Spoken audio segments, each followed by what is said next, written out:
I invite you to listen to my review of ELEX II. I will start my review with discussing story of the game, but without mentioning any spoilers. Unfortunately, the story in the ELEX II is quite disappointing. There's a lot of inconsistencies with the information given in the previous parts of the story, also dialogues are written poorly. Jax is often repeating the information he was just given, this way explaining the story to the player and making it more understandable. The result is quite middling. I think this is something that Piranhas has issue with since Reason 3.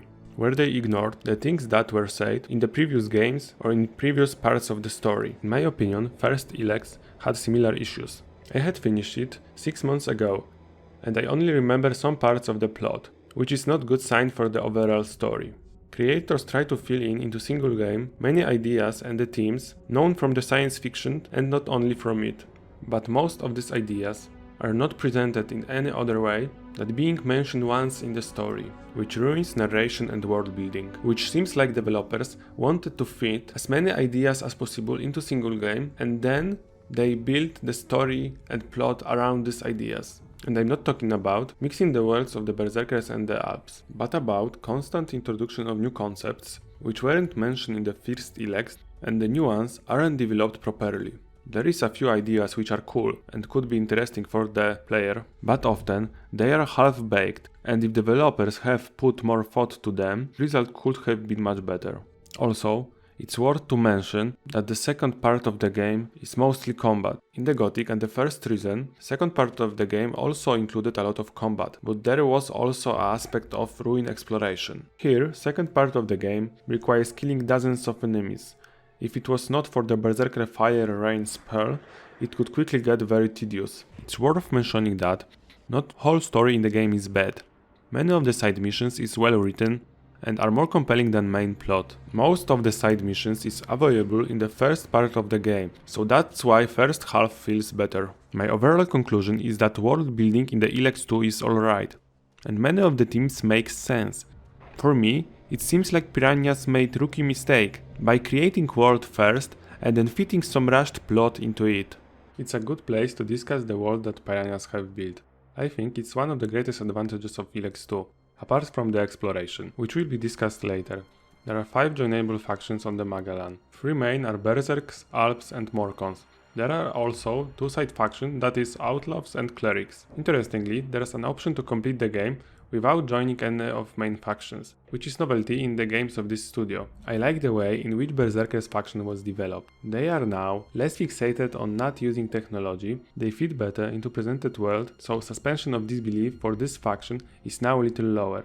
I also very like new headquarters of bandits. It no longer resembles bunch of loosely scattered huts, but something that really could be made with hands of outlaws. In my opinion, Morcons are the worst faction. And it's not only my view, as Steam statistics seems to point to exactly that, this group was least favorite for most players. My issue with this faction is similar to one I have with the story of the game. It seems that developer had some idea for this guild and the concept could defend itself and fit into the world, but its execution is so bad that it's really hard to believe into possibility of existence of such group. Personally, I think Magellan's new atmosphere is great. Better graphics together with more realistic style makes world more likeable in my opinion, but I know that not everyone likes this new feel of the world. I also beloved how flying monsters were presented. The view of creatures hovering over the horizon is quite unsettling. The thing that I miss in the game are boss fights. There's only one such combat in the game and it takes place in location which is just a copy of location which to this point in the story will be visited by Jax already multiple times. Exploration is next aspect of the game which is worth discussing. The major novelty in this field is improved jetpack. It allows not only to ascend but also travel the world horizontally. Sadly, the ability of unlimited flying around the map with use of jetpack is unlocked only after completing the game. Unfortunately, developers didn't take the chance and haven't included in the late game any location which would require flying. In such situation, the unlimited jetpack would be more fun to use and wouldn't break the game balance at the same time. And currently, after finishing last quest, there is not much to do in the game's world, so there is no opportunity to enjoy using unlimited jetpack. Continuing with the jetpack, game also lacks more creative uses for this new tool. Its utility is limited for faster travel and partly combat. It's a shame that there's no single location in the game where flying across with jetpack is the only viable form of moving around. In the classical aspect of exploration, second ELEX is a little better than the first game. Firstly, legendary weapons made an appearance here. These weapons are a satisfactory reward for looting. Additionally, in most locations, ELEX fragments could be found. Unlike in first ELEX, there is no penalty for using ELEX potions, so in some sense, Jack's skills can be improved by just looting, without need to engage in combat or complete quests. In my opinion, combat in ELEX II was significantly improved compared to the first game, but still, we are not talking about quality which could compete with AAA games. So, medicore animation are still common here. Weapons were divided into 3 categories, that is, melee, distance and heavy weapons. Combat looks little different for each weapon kind. Available melee weaponry is quite standard. Jax can fight with single-handed or two-handed weapons, also he can defend himself with shields. The latter aren't really useful in my opinion, because they only reduce damage, at least the weaker ones. So for the most of the game I wasn't using shields, as it's much easier to just dodge incoming attacks, and only shields, which can be obtained near the game's end, block strikes completely. Single-handed and two-handed weapons are complementary. What I mean by that is that there are common skills for both types of arms. Two-handed weapons are simply more suited for the endgame, because requirements for using them are quite high. Fight with single-handed weapons is more pleasant, due to the fact that strikes are faster than with two-handed ones. In the early stage of the game, double-handed weapons are hard to use, because of how slow they are. Most of the enemies will kill us before we even had a chance to provide single hit. Firstly, I thought that two-handed weapons are almost useless, but together with some berserker skills which knocks out other enemies, delivering heavy blows allows for a fast elimination of such, when they are most vulnerable. Also, when some adversary is engaged in combat with companion, then heavy strike also helps defeating opponent faster. And it's worth emphasizing once again that both types of weaponry can be used interchangeably, depending on situation. Together with improved jetpack are raising a capability of fighting in midair.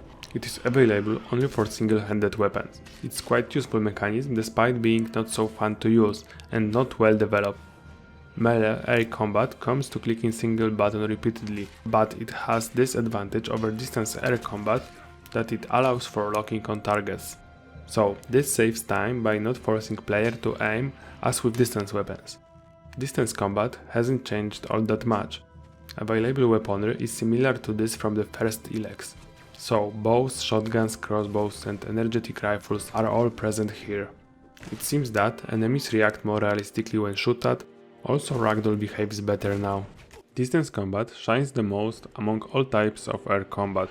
In this place, it's worth discussing the aspect of fighting in air, which in first ELEX was quite bizarre. In previous game, almost every enemy had some distance attack in his arsenal, and when that was not the case, such opponent just stood in place and didn't know what to do.